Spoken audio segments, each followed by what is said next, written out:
Hello friends, welcome to study cop. आज है 21 अगस्त और आज हम पढ़ने वाले हैं 20 और 21 अगस्त के इम्पोर्टेंट करंट जीके के क्वेश्चंस और हर क्वेश्चन से जुड़े हुए इम्पोर्टेंट फैक्ट्स भी हम डिस्कस करेंगे। तो दोस्तों बने रहिए वीडियो के अंत तक। पहला प्रश्न है, गोवा के राज्यपाल का अतिरिक्त कार्यभार किसे सौंपा गया है? गोवा के राज्यपाल है, इसका अतिरिक्त कार्यभार किसे सौंपा गया है? सत्यपाल मलिक, तथागत रॉय, भगत सिंह कोश्यारी, विजेंद्र पाल सिंह बदनौर। आपको पता है कि हाल ही में गोवा के राज्यपाल थे सत्यपाल मलिक, जिनको यहाँ से गोवा से हटाकर मेघालय का राज्यपाल बना दिया गया है। तो अभी गोवा के राज्यपाल का अतिरिक्त कार्यभार किसे सौंपा गया है? तो इसमें से सही जवाब जो होगा वो होगा भगत सिंह कोश्यारी। भगत सिंह कोश्यारी जो है महाराष्ट्र के राज्यपाल है, जिन्हें गोवा के राज्यपाल का अतिरिक्त कार्यभार सौंप दिया गया है। डिटेल्स की बात करें तो डिटेल्स में देखिए, सत्यपाल मलिक को मेघालय का राज्यपाल नियुक्त किया गया है। अभी ये जो है गोवा के थे, लेकिन इनको यहाँ से हटाकर अब कहाँ लगा दिया गया है? मेघालय का राज्यपाल नियुक्त कर दिया गया है। और राज्यपाल नियुक्त शब्द आ रहा है, तो राज्यपाल की नियुक्ति की जाती है, किसके द्वारा की जाती है? राष्ट्रपति राज्यपाल की नियुक्ति करता है। अनुच्छेद 155 के तहत राष्ट्रपति राज्यों के राज्यपालों की नियुक्ति करता है। भगत सिंह कोश्यारी जो है ये महाराष्ट्र के राज्यपाल है। महाराष्ट्र के राज्यपाल रहते रहते इन्हें अतिरिक्त कार्यभार और मिल गया है, कहाँ का? गोवा के राज्यपाल का। अच्छा, राज्यपाल की जो सैलरी है इसमें थोड़ा सा फ़र्क है, डिफरेंस है। क्या है कि यदि एक राज्यपाल जो है एक से अधिक राज्यों का राज्यपाल रहता है, जैसे अभी महाराष्ट्र और गोवा दोनों का रहेगा, कौन? दोनों के रहेंगे भगत सिंह कोश्यारी। तो इनको सैलरी कौन देगा? महाराष्ट्र देगा या गोवा देगा? तो यहाँ ये है कि इनकी सैलरी जो है 50-50% मिलेगी। किसकी ओर से? गोवा और महाराष्ट्र की ओर से। विजेंद्र पाल सिंह बदनौर, ये ऑप्शन में जो है विजेंद्र पाल सिंह बदनौर, जिन्हें वीपी सिंह बदनौर कहा जाता है शॉर्ट में, ये पंजाब के राज्यपाल है। तथागत रॉय भी ऑप्शन में है, तो तथागत रॉय जो है मेघालय के राज्यपाल के रूप में हाल ही में इन्होंने कार्यकाल पूरा किया है। और तथागत रॉय के कार्यकाल के बाद किन्हें लगा दिया गया है? सत्यपाल मलिक को। सत्यपाल मलिक जो है अभी मेघालय के बन गए। मेघालय से पहले गोवा के थे और गोवा से पहले ये कहाँ के थे? जम्मू कश्मीर के थे। चलिए बढ़ते हैं आगे। यहाँ कुछ डिटेल्स और हैं कि जो गोवा है, गोवा की राजधानी क्या है? गोवा की राजधानी है पणजी। गोवा जो है यहाँ उच्च न्यायालय कहाँ का लगता है? तो यहाँ उच्च न्यायालय लगता है Mumbai high court, Bombay high court जिसे कहते हैं। गोवा के मुख्यमंत्री है प्रमोद सावंत। राज्यपाल है भगत सिंह कोश्यारी। अभी मतलब अतिरिक्त कार्यभार मिल गया है, तो राज्यपाल गोवा के किसे बताएंगे? भगत सिंह कोश्यारी को बताएंगे। यहाँ गोवा जो है इसके बारे में कुछ डिटेल्स है जो इंडिया लेवल वगैरह के एग्ज़ाम में काफ़ी बार आती है। और अभी आपको पता है दिसंबर में जो है दिल्ली पुलिस की एग्ज़ाम होने वाली है, तो काफ़ी इंपॉर्टेंट होगा उसके लिए। गोवा भारत का अंग कब बना? तो गोवा जो है भारत का अंग बना कब? 1961 में। या ऐसे पूछ ले, भारत का जो सबसे अंतिम रूप से हिस्सा बनने वाला राज्य कौन सा था? सबसे अंत में भारत में किस राज्य को मिलाया गया? तो कौन सा था? 1961 में गोवा को मिलाया गया था। गोवा को आज़ाद कराने के लिए भारतीय सेना द्वारा चलाया गया ऑपरेशन कौन सा था? तो ये ऑपरेशन था ऑपरेशन विजय। कौन सा था? ऑपरेशन विजय था। ऑपरेशन विजय हमने 1999 में कारगिल में भी ऑपरेशन विजय ही चलाया था। और जब ऑपरेशन विजय चलाया भारतीय सेना ने तो उसे जीत हासिल हुई है। ऑपरेशन विजय अपन ने चलाया सैनिक कार्यवाही द्वारा गोवा को मिलाया था, तो गोवा में चलाया था। 1999 में कहाँ चलाया था? कारगिल वॉर में। 56वें संविधान संशोधन 1987 के द्वारा भारत का 25वां राज्य बना। 1961 में इसे भारत का अंग तो बना लिया गया था, लेकिन राज्य नहीं बनाया गया था। तो गोवा को राज्य कब बनाया गया? गोवा को 56वें संविधान संशोधन 1987 के द्वारा भारत का 25वां राज्य बनाया गया था। तो ये डिटेल्स जो है ये आप ज़रूर याद रखिएगा। गोवा की स्थिति जो है और गोवा का मैप जो है आप देख सकते हैं। मैप में गोवा की सीमा जो है महाराष्ट्र और कर्नाटका से लगती है। चलिए बढ़ते हैं अगले प्रश्न की ओर। अगला प्रश्न है, हाल ही में भारत के किस चुनाव आयुक्त ने इस्तीफा दे दिया? तो भारत में जो चुनाव आयुक्त है वो 3 होते हैं। 3 में एक जो टॉप पोजीशन पर होते हैं वो कौन होते हैं? मुख्य चुनाव आयुक्त, चीफ इलेक्शन कमिश्नर होते हैं।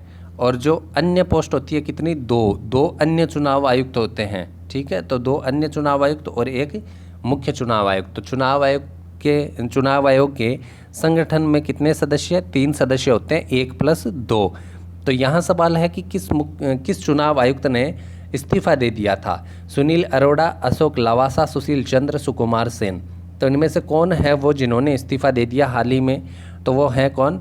वो है अशोक लवासा। अशोक लवासा ने हाल ही में इस्तीफा दे दिया है। चलिए डिटेल्स की बात करते हैं। तो डिटेल्स में देखिए,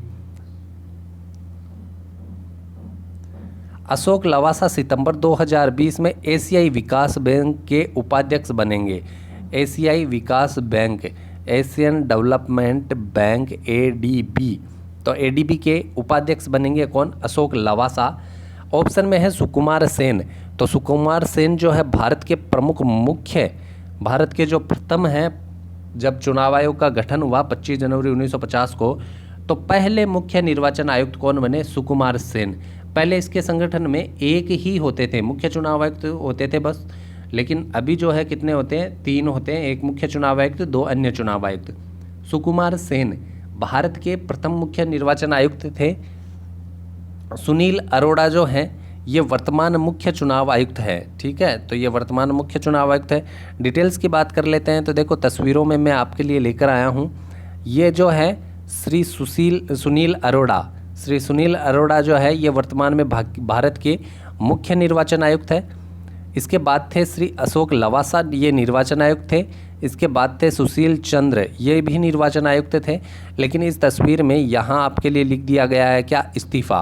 तो इस्तीफा दे चुके हैं कौन? श्री अशोक लवासा, क्योंकि सितंबर 2020 में एशियाई विकास बैंक के ये उपाध्यक्ष बनेंगे। ठीक है, तो अभी आपको अशोक लवासा जो है इन्होंने इस्तीफा दे दिया। और अभी आपको क्या है? 2 ही याद रखने हैं चुनाव आयुक्त में। श्री सुनील अरोड़ा मुख्य निर्वाचन आयुक्त है और सुशील चंद्र अन्य निर्वाचन आयुक्त है। चुनाव आयोग की बात करें तो चुनाव आयोग का गठन हुआ था 25 जनवरी 1950 को। पदाधिकारी इसमें क्या होते हैं? एक मुख्य चुनाव आयुक्त होते हैं और 2 अन्य चुनाव आयुक्त। नियुक्ति किसके द्वारा करी जाती है इन सभी की? तो राष्ट्रपति द्वारा इनकी नियुक्ति करी जाती है। इनका कार्यकाल कितना होता है? तो कार्यकाल 6 वर्ष या 65 वर्ष की उम्र तक जो भी पहले होता है। यदि 6 वर्ष पहले हो जाए तो अच्छी बात है, नहीं तो 65 वर्ष की उम्र हो जाए इनकी, तो 65 वर्ष की उम्र होते ही इनको इस्तीफा देना पड़ता है। 25 जनवरी को हम राष्ट्रीय मतदाता दिवस मनाते हैं। तो इस क्वेश्चन को आपने अच्छे से समझा, बहुत बढ़िया। चलिए बढ़ते हैं अगले प्रश्न की ओर। अगला प्रश्न है, हाल ही में विश्व कप विजेता भारतीय क्रिकेट टीम के किस कप्तान ने संन्यास ले लिया? तो यहाँ जो सही जवाब होना है वो क्या होगा? विश्व कप विजेता भारतीय क्रिकेट टीम के किस कप्तान ने संन्यास ले लिया? तो यहाँ जो है ऑप्शन है सुरेश रैना, महेंद्र सिंह धोनी, रोहित शर्मा, कपिल देव। यदि चौथा ऑप्शन यहाँ ए और बी होता तो कई लोग ऐसे हैं जो ए और बी करते। क्वेश्चन को ध्यान से पढ़िएगा। विश्व कप विजेता भारतीय क्रिकेट टीम के किस कप्तान ने संन्यास ले लिया? तो ये ले लिया है महेंद्र सिंह धोनी ने। महेंद्र सिंह धोनी ने हाल ही में संन्यास ले लिया है। चलिए डिटेल्स की बात करते हैं। डिटेल्स में देखिए, सुरेश रैना व महेंद्र सिंह धोनी दोनों ने एक साथ 15 अगस्त 2020 को अंतर्राष्ट्रीय क्रिकेट से संन्यास लेने की घोषणा करी है। तो इन्होंने अंतर्राष्ट्रीय क्रिकेट से संन्यास ले लिया है। हालांकि ये आईपीएल इंडियन प्रीमियर लीग में खेलते नजर आएंगे। 15 अगस्त 2020 को महेंद्र सिंह धोनी ने ट्विटर के माध्यम से 7:29 पर संन्यास की घोषणा ली। इन्होंने अपने ऑफिशियल ट्विटर पर लिखा कि मुझे 7:29 पर संन्यास लिया हुआ अंतर्राष्ट्रीय क्रिकेट से अलविदा समझा जाए। तो इन्होंने एक टाइम भी चुना है 7:29। तो इन्होंने क्या चुना है? 7:29। यहाँ 7:30 भी हो सकता था, लेकिन यहाँ 7:29 क्यों चुना है उन्होंने? क्योंकि ये एक संख्या है, इनको यदि अपन हिंदी में पढ़ें तो एक अलग ही सेंस निकलता है। 729 है ना, मतलब 7 दोनों सात कौन? सुरेश रैना और महेंद्र सिंह धोनी। ठीक है, तो 7 दोनों, या फिर कोई और सेंस निकला जा सकता है, मतलब जैसे देश के लिए निकाला जा सकता है कि 7 दोनों, है ना। तो इस प्रकार से तो ये 7 दोनों इस वजह से यहाँ 7:29 चुना गया है। महेंद्र सिंह धोनी के बारे में बात कर लें, काफ़ी इंपॉर्टेंट रहेगा ये हाल ही में होने वाली एग्जाम्स के लिए। डेब्यू किया था इन्होंने, अंतर्राष्ट्रीय क्रिकेट में पदार्पण किया था कब, 23 दिसंबर 2004 को किया था और 2020 में इन्होंने संन्यास ले लिया। तो इनका करियर रहा 16 साल का। राजीव गांधी खेल रत्न पुरस्कार, जिसे खेल के क्षेत्र में सबसे बड़ा पुरस्कार कहा जाता है, ये इन्हें दिया गया था 2007-8 में। पद्मश्री जो है ये अवार्ड दिया गया था 2009 में। पद्म विभूषण दिया गया था 2018 में। अंतिम मैच इन्होंने खेला था 2019 का जो वर्ल्ड कप हुआ, इसमें सेमीफाइनल में न्यूजीलैंड के खिलाफ खेले थे, जिसमें भारत हार गया था। सुरेश रैना के बारे में बात करें तो सबसे मोस्ट क्वेश्चन ये है कि T20 में शतक लगाने वाले विश्व के प्रथम बल्लेबाज कौन थे। तो T20 में शतक लगाने वाले विश्व के पहले बल्लेबाज थे रैना। चलिए बढ़ते हैं अगले प्रश्न की ओर। अगला प्रश्न है, प्रत्येक नागरिक की समान स्वास्थ्य आईडी के लिए स्वतंत्रता दिवस पर प्रधानमंत्री नरेंद्र मोदी द्वारा शुरू किए गए मिशन का नाम क्या है। तो स्वतंत्रता दिवस 15 अगस्त को प्रधानमंत्री मोदी ने लाल किले की प्राचीर से स्वास्थ्य आईडी, प्रत्येक नागरिक की समान स्वास्थ्य आईडी की घोषणा करी है, मिशन को लॉन्च किया।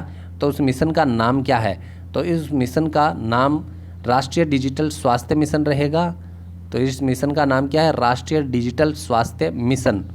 तो ये मिशन जो है किस प्रकार से होगा, इसमें अपनी जो हेल्थ आईडी होगी, जिस प्रकार से प्रत्येक व्यक्ति का आधार कार्ड है, उसी प्रकार से प्रत्येक व्यक्ति की हेल्थ आईडी, स्वास्थ्य आईडी भी होगी, जिसमें यदि आप डॉक्टर के पास जाते हैं तो डॉक्टर कौन कौन सी दवाएं आपको देता है, कौन कौन से चेकअप हुए हैं आपके, कौन कौन सी जांच हुई है, उसमें अपडेट करना होगा। और आधार कार्ड की तरह जो अपना डेटा है वो पूरा सरकार के पास रहेगा स्वास्थ्य का, कि किस व्यक्ति को कौन सी आईडी दी, कौन सी दवा दी, कौन सा चेकअप किया। अभी अपन डॉक्टर के पास जाते हैं तो होता क्या है, डॉक्टर के पास गए और जाते ही अपन बोलते हैं कि डॉक्टर साहब जुकाम हो गया है, डॉक्टर साहब बीमार हो गया हूँ, दवाई दीजिए। तो डॉक्टर अपनी बात पूरी होने से पहले ही दवाइयों के जो गोलियां वगैरह है वो अपने को देना स्टार्ट कर देता है, ये पकड़िए, ये सुबह शाम, ये दोपहर, ये ऐसे करके, है ना।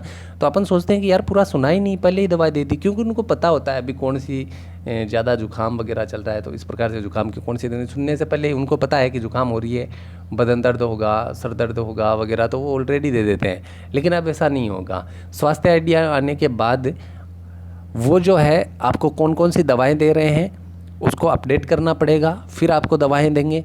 और दूसरी बात, वो आपकी जो दवाओं की हिस्ट्री है वो उस आईडी में होगी, तो वो पता उन्हें चलेगा कि कौन कौन से चेकअप करवाएं, कौन कौन सी दवाएं आपने ऑलरेडी पहले ले रखी है। तो आपकी जो दवाओं की हिस्ट्री है वो भी उसमें अपडेट रहेगी, तो वो उसे चेक करके आपको दवाएं देंगे। ठीक है, तो राष्ट्रीय डिजिटल स्वास्थ्य मिशन की शुरुआत करी गई है। बढ़ते हैं आगे डिटेल्स पर। तो ये याद रखिएगा, ये क्वेश्चन इंपॉर्टेंट हो सकता है, राष्ट्रीय डिजिटल स्वास्थ्य मिशन की शुरुआत कब करी गई। तो ये तारीख आपको याद रखनी है और तारीख आसानी से याद रहेगी। 15 अगस्त 2020 को ये राष्ट्रीय डिजिटल स्वास्थ्य मिशन की शुरुआत करी गई है। बढ़ते हैं अगले प्रश्न की ओर। अगला प्रश्न है, हाल ही में पंडित जसराज का निधन हो गया, ये किससे संबंधित थे। तो पंडित जसराज किससे संबंधित थे, मांड गायक थे, शास्त्रीय गायक थे, पोप गायक थे या मराठी गायक थे। तो ये शास्त्रीय गायक थे। पंडित जसराज का संबंध किस क्षेत्र से था, शास्त्रीय गायन से था, शास्त्रीय गायक थे ये। डिटेल्स की बात करें, पंडित जसराज का संबंध मेवाती घराने से था। तो ये संगीत के अलग अलग घराने हैं, जैसे जयपुर घराना, मेवात घराना। मेवात घराना मतलब अलवर भरतपुर की साइड है, उस क्षेत्र को मेवात बोलते हैं, तो मेवात घराना। और मेवात घराना जो है इसके जो संस्थापक थे वो थे घग्गे खां, जो जोधपुर से संबंधित थे। पंडित जसराज का संबंध मेवात घराने से था। राजस्थान जी के लिए काफ़ी अच्छा रहेगा। जन्म हुआ था 28 जनवरी 1930 हिसार हरियाणा। मृत्यु हुई थी 17 अगस्त को 2020 में न्यू जर्सी अमेरिका में। तो इनका जन्म देखो, जन्म इनका हुआ था 1930 में, है ना। तो जन्म देखिए 26 जनवरी आती है अपने, इसके 2 दिन बाद हुआ, 26 जनवरी के 2 दिन बाद हुआ। और मृत्यु जो है वो हुई 15 अगस्त के 2 दिन बाद। तो कंट्रोवर्सी रही है यहाँ जन्म और मृत्यु में भी। 26 जनवरी के 2 दिन बाद जन्म हुआ और 15 अगस्त के 2 दिन बाद मृत्यु हुई। एक यहाँ इंपॉर्टेंट चीज़ रहेगी, अंतर्राष्ट्रीय खगोलीय संघ इंटरनेशनल एस्ट्रोनॉमिकल यूनियन AIU ने 11 नवंबर 2006 को खोजे गए हीन ग्रह था, जिसका नाम दिया गया था, 2006 में इसे खोजा गया, तो इसका नाम VP32 संख्या 300128 को पंडित जसराज के सम्मान में पंडित जसराज नाम दिया गया था।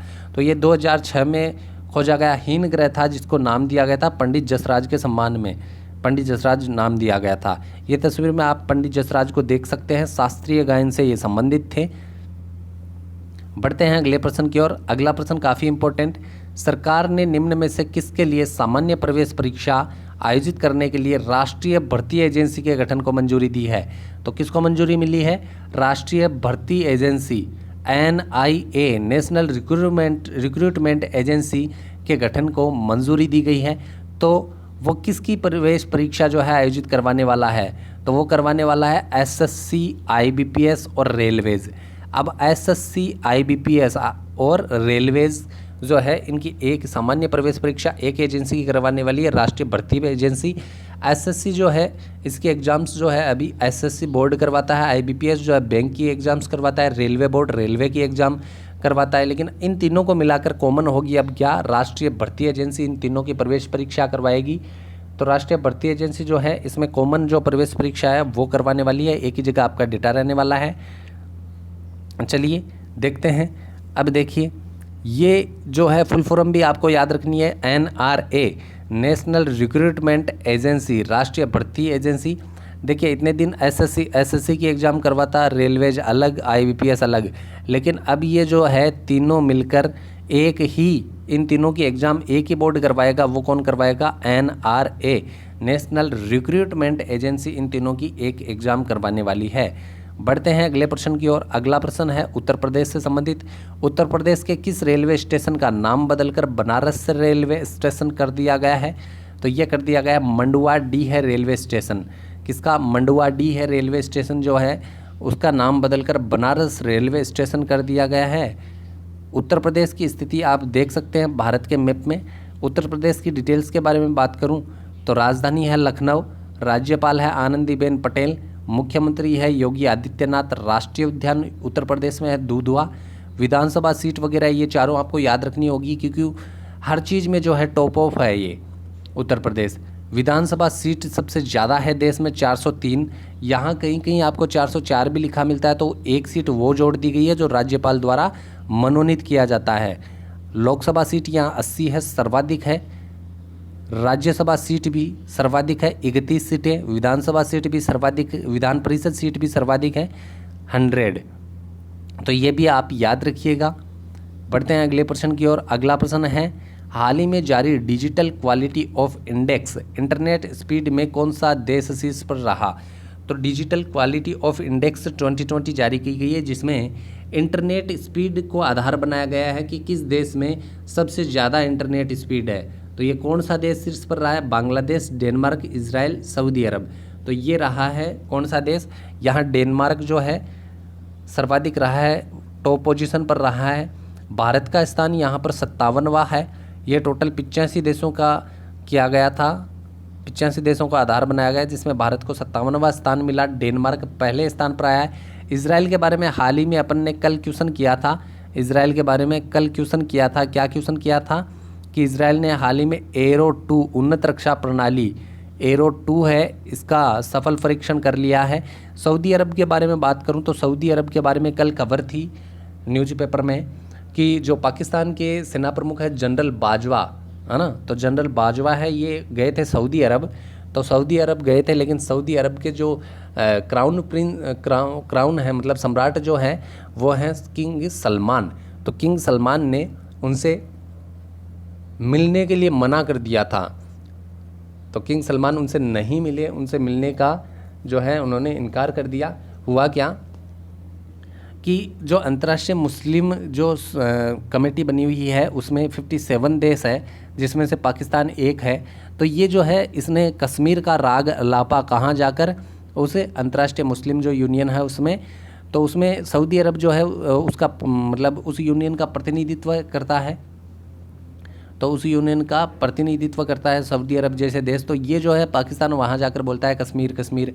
तो इनकी सुनवाई हुई नहीं, वहाँ ध्यान नहीं दिया उन्होंने कश्मीर पे कोई भी उस यूनियन ने। तो पाकिस्तान ने धमकी दे दी, बोले कि यदि आप नहीं सुनते हो और कश्मीर पर कुछ नहीं करते हो तो हम अलग यूनियन बना लेंगे अपनी, अलग टूटकर। तो ये सऊदी अरब इसको चिढ़ लग गई। इसने कहा कि भाई मतलब आप जैसे देश जो है हमारे टुकड़ों पे पड़ने वाले हैं और फिर आप हमें धमकी दे रहे हैं। तो ये नाराज़ हो गए ना। तो नाराज़ होकर फिर इन्होंने क्या किया कि पिछली बार जब 2018 में आए थे किंग सलमान यहाँ पाकिस्तान और भारत की यात्रा पर, तो इन्होंने $3.2 मिलियन जो है $3.2 बिलियन का इन्होंने पाकिस्तान को ऋण दिया था। तो ये जो है इन्होंने खुश होकर दे दिया था इनकी मेहमान नवाजी से, बोले कि आप जब चाहे वापस दे देना, कोई दिक्कत नहीं है, ठीक है। तो लेकिन इस बात से चिढ़कर इन्होंने कहा कि हमें हमारा लोन जो है वापस अभी के अभी चाहिए। और इसी वजह से जो है सऊदी अरब के प्रिंस जो है पाकिस्तान के जनरल बाजवा से नहीं मिले। तो ये बहुत बड़ी बेइज्जती करवा के वापस आ गए। तो ये याद रखना है, इंटरनेट स्पीड में कौन सा देश शीर्ष पर रहा? डेनमार्क रहा है। यहाँ देखिए, ये तस्वीर में आप देख सकते हैं कि यहाँ जो है डेनमार्क टॉप पर रहा, स्वीडन सेकंड पर, कनाडा थर्ड पर और फ्रांस जो है फोर्थ पर और नॉर्वे रहा है 5वें नंबर पर। भारत का स्थान 57वां रहा है। डेनमार्क की राजधानी है कोपेनहेगन, मुद्रा है डेनिश क्रोन, प्रधानमंत्री है मेटे फ्रेडरिक्सन, महाद्वीप है यूरोप। बढ़ते हैं अगले प्रश्न पर। अगला प्रश्न है, भारतीय रेलवे विश्व का सबसे ऊंचा पियर ब्रिज मणिपुर में किस नदी पर बनाएगा? तो भारतीय रेलवे जो है, इंडियन रेलवे, ये विश्व का सबसे ऊंचा पियर ब्रिज मणिपुर में किस नदी पर बनाएगा? पियर ब्रिज का मतलब होता है जो खंभे लगे होते हैं और खंभों पर जो ब्रिज होता है उसे क्या कहते हैं? पियर ब्रिज कहते हैं। तो ऐसे करके जैसे खंभे होते हैं, इन खंभों पर से जो पुल गुजारा जाता है वो कौन सा होता है?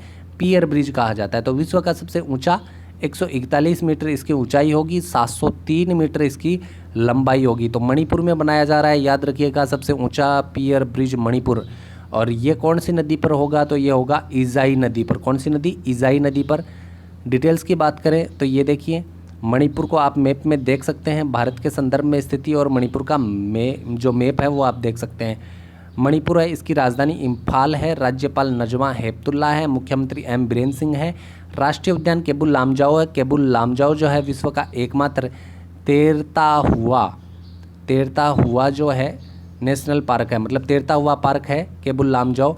और केबुल लामजाओ जो है, इसमें जो झील है उस झील के अंदर फुमडी पाई जाती है। फुमडी मतलब जो है एक प्रकार की घास टाइप होती है, तो फुमडी पाई जाती है। इस फुमडी पर एक हिरण जो है वो छोटा सा अच्छा हिरण होता है, तो छोटा सा हिरण है वो इस फुमडी पर चला जाता है और ये फुमडी जो है उसके वजन से डगमगाती है, तो वो इस फुमडी से इस फुमडी पर कूदता है ताकि गिर न जाऊं। तो वो प्रतीत होता है डांसिंग डियर। तो डांसिंग डियर यहाँ पाया जाता है केबुल लामजाओ में, और यह विश्व का तैरता हुआ नेशनल पार्क है। चलिए बढ़ते हैं अगले और अंतिम प्रश्न की ओर। किस भारतीय कंपनी ने इंडियन प्रीमियर लीग 2020 का शीर्षक प्रायोजन अधिकार जीता है? तो आप देखते हैं कि जब इंडियन प्रीमियर लीग IPL होता है तो क्रिकेटर्स की जो टी-शर्ट वगैरह होती है या मैदान पर आपको जो इतने दिन वीवो लिखा मिल रहा था, वीवो है ना, और एड में भी जब IPL के एड आते थे तब भी आपको वीवो दिखाई देता था। अब आपको वीवो दिखाई नहीं देगा क्योंकि वीवो चाइनीज कंपनी है, IPL ने अधिकार छीन लिया है। और अब किसको मिला है? भारतीय कंपनी जो है ड्रीम 11 फैंटेसी क्रिकेट का आयोजन जो ऑनलाइन सट्टा लगवाती है क्रिकेट पर, इस कंपनी को ड्रीम 11 ने यह जीता है। अब आपको टी-शर्ट्स मैदान पर क्या दिखाई मिलेगा? देखने को मिलेगा वीवो की जगह ड्रीम 11 देखने को मिलेगा। देखिए ये जो है ड्रीम 11 आप देख सकते हैं, फैंटेसी क्रिकेट का आयोजन करवाती है ऑनलाइन। ड्रीम 11 ने यह करार 222 करोड़ में जीता है। 222 करोड़ देकर इन्होंने यह करार किया है। जब यह बोली लगी तो दूसरे नंबर पर बायजूज रहे इंडियन कंपनी, तीसरे नंबर पर अनअकैडमी रही इंडियन ऑनलाइन एजुकेशन प्लेटफॉर्म। ठीक है, तो ये क्वेश्चन था। IPL को नया स्पॉन्सर मिला है ड्रीम 11। तो फ्रेंड्स आज की क्लास यहीं समाप्त होती है। आई रिक्वेस्ट की यदि किसी दोस्त ने अभी चैनल को सब्सक्राइब नहीं किया है तो प्लीज़ सब्सक्राइब कर लीजिए और अपने दोस्तों के साथ ज़्यादा से ज़्यादा शेयर भी कीजिए। वीडियो को लाइक करना न भूलें। तो चलिए फ्रेंड्स आज के लिए इतना ही। अगली क्लास में फिर से मिलते हैं। नमस्कार, धन्यवाद, जय भारत, जय श्री बालाजी।